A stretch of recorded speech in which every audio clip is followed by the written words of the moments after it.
Hi guys, welcome back to my channel. In today's video I want to talk about Doom 2016 and Doom Eternal and why so many people complain about Eternal being different than its previous counterpart.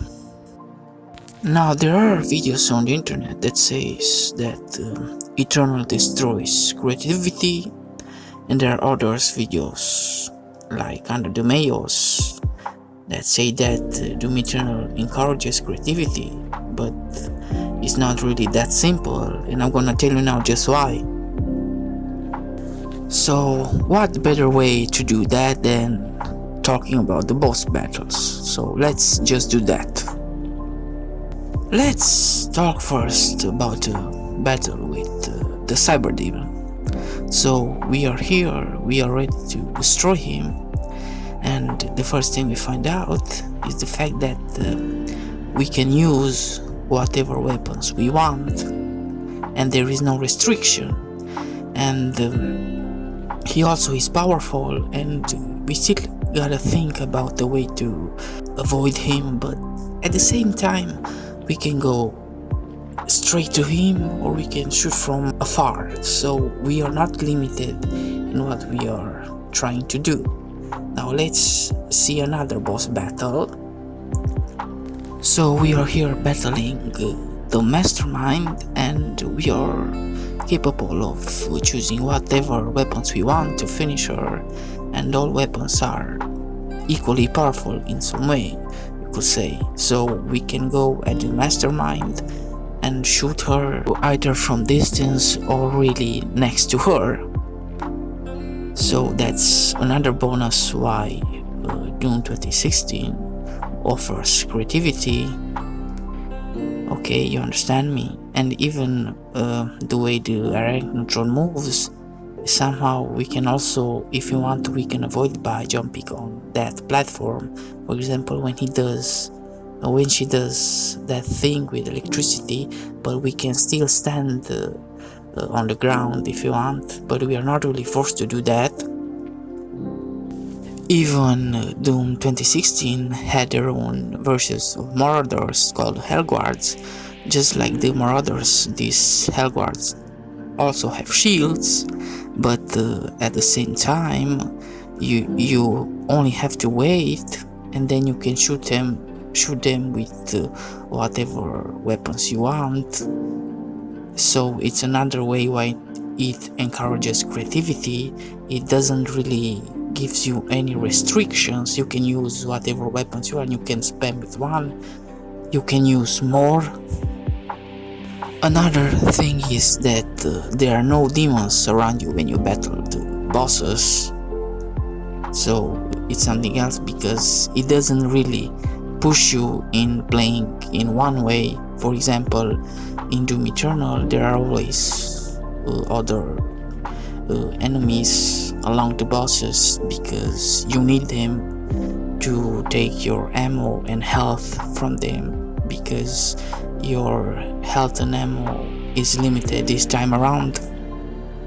The combat locations for the most part in Doom 2016 are very large and generous, even when you fight heavy demons. For example, in Doom Eternal, the Archvile is your top priority, because if you don't kill him, he'll just spawn demons, and even the summoner has that role, but it isn't as, how to say, as demanding of you or punishable, because you can save him for the later, and you know it won't make really such a big difference. Doom 2016 doesn't really force you to prioritize your demons that much compared to Eternal, because all enemies are more or less balanced and your weapons are all equally powerful in some way. Now in Doom Eternal, however, your enemies, for example Arachnotrons and Mancubi, they require some strategies. For example, if you don't want to get owned by the Mancubus or Arachnotron, you have to fire at their turrets and cannons. Of course, you can kill them even without doing that, but they are more dangerous that way. For example, the Marauder needs to do with him the old dance to wait for the opening, or you throw sticky bombs behind his back, or you use the BFG and the tenders either kill him if you're lucky or divert his attention. To defeat the gladiator, you have to wait for the opening or go around him and shoot him behind his back. If you want to destroy the Icon of Sin, you have to destroy first his plates, and if you shoot somewhere where you already destroyed the plate, it won't really do damage. So when people say that Doom Eternal kill creativity, what they are trying to say is that this time around, if I want to play the game, I have to follow some rules. People who love Doom 2016 loved it for the fact that, in some way, it was a reminder of the original Doom, and in that game, you're pretty much shooting at everything. There are no strategies or to use certain weapons to defeat certain enemies. You could do it in whatever way you want, but this isn't the same in Doom Eternal. For example, the sticky bomb instantly puts the Cacodemon in a glory kill. The Paingiver instantly puts the Dread Knight in a glory kill, and the Ballista instantly puts the Prowler in a glory kill.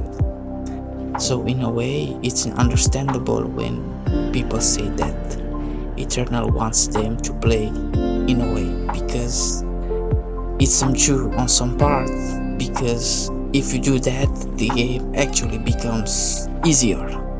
You're out of ammo, what you're doing? You're chainsawing a zombie.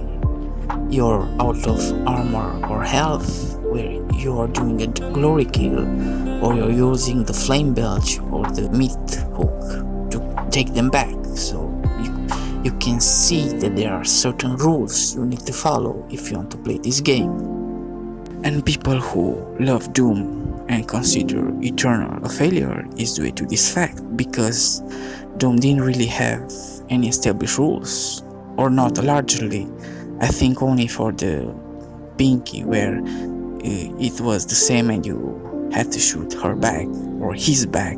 And the other that comes in my mind is the Hellguard, but that was all.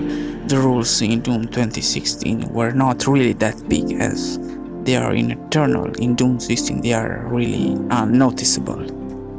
Doom Eternal does encourage creativity, but it's more of a creativity with rules. For example, think about if you're at school and you have to make an essay, but to do that essay about something, you have to follow some rules.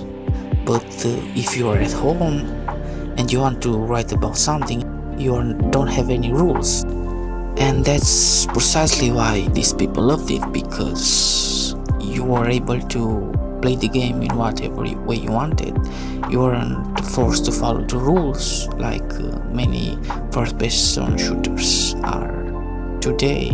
And it's also the fact that Doom Eternal constantly puts pressure on you, so that's why these people don't like it, because it's like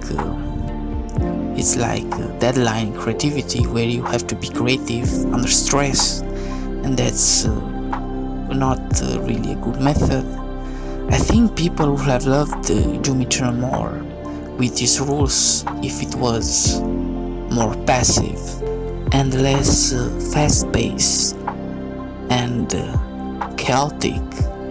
In the end, Doom Eternal and Doom 2016 are different games, and they cannot be compared at all, because Doom 2016 gives you full creativity with no restrictions, but Doom Eternal gives you some rules, and and then it tells you, well, you know the rules, and if you follow these rules, you can win in whatever way you want.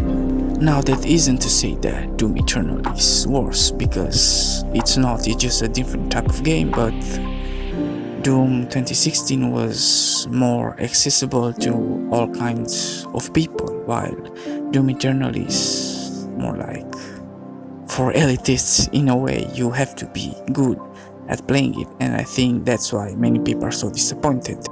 If you took your time to watch my video, I appreciate you a lot. Also, I make a lot of Doom content, so don't forget to share and subscribe if you enjoyed my videos, of course, because I'll make a lot more from now on. Okay, I gotta go. Demon out.